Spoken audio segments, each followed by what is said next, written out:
Hi, I'm Christy with Unite. And I'm Chris with Unite.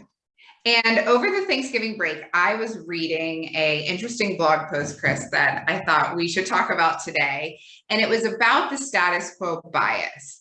And it really resonated with me on the work and then the conversations we're having with universities around university corporate engagement. Maria Sosa wrote this blog post, so I wanted to go ahead and read it for everyone because I think there's a lot of really good insight in there.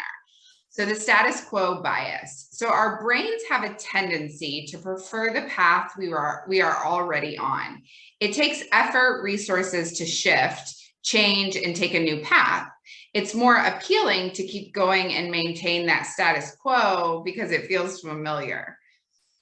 When we are unhappy and nothing is improving, there's still a preference towards what is known over the unknown, even if there's a higher probability of happiness.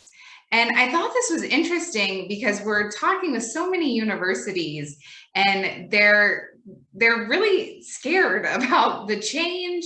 And it's almost like they're wondering, am I okay with the status quo? Or Right. I don't think I am.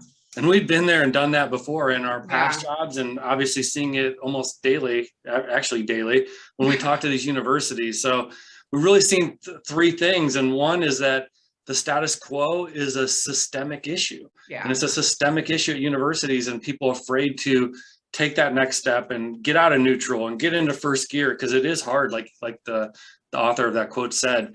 But the other thing is that you're not alone. So sometimes when we talk to these universities, they're like, oh, phew, I'm not alone. There are other people experiencing it. And then us being able to help them because we've lived and ran in their shoes. Right. And the second one is the power of process. And when they see that there is a process that can overcome this systemic issue and the status quo and to get people moving and to really spark that change and remove some of the emotion and egos around who's managing partnerships, that's really strong too.